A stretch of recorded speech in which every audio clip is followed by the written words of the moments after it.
নির্বাচন কমিশনের ওয়েবসাইট থেকে সরে ফেলা হয়েছে আওয়ামী লীগের নৌকা প্রতীক। মঙ্গলবার পর্যন্ত নামের পাশে দলীয় প্রতীক থাকলেও আজ আর দেখা যাচ্ছে না।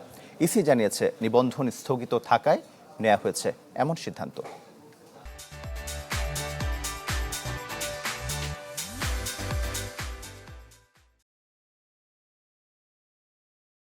বাংলাদেশ নির্বাচন কমিশনের ওয়েবসাইট, যেখানে নিবন্ধিত রাজনৈতিক দলের নাম, নিবন্ধনের তারিখ, প্রতীকের নাম ও প্রতীক উল্লেখ করা আছে।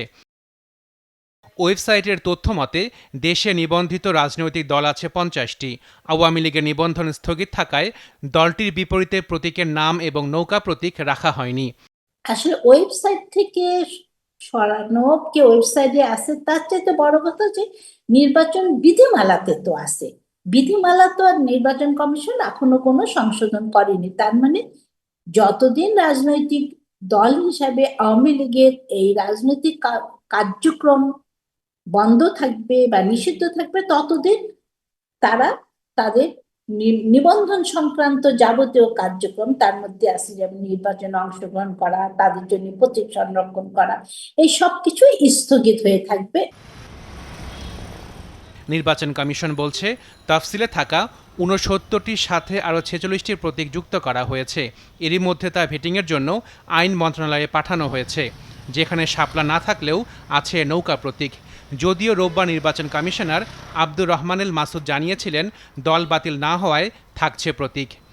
নৌকা তো একটা পার্টিকে, যে কোনো পার্টিকে যখন আমরা সাসপেন্ড করি তো তার মার্কাটা তো থাকবো, মার্কাটা তো নির্বাচন কমিশনের। ওই পার্টি নিপাত না হওয়া পর্যন্ত আপাতত তার কাছেই থাকবে, কারণ আমি তো তাকে একবার বাতিল করে দিই নাই, আপাতত এইভাবে থাকবে। দল হিসেবে নিবন্ধনের সময় শাপলার প্রতীক চেয়ে আবেদন করে এনসিপি।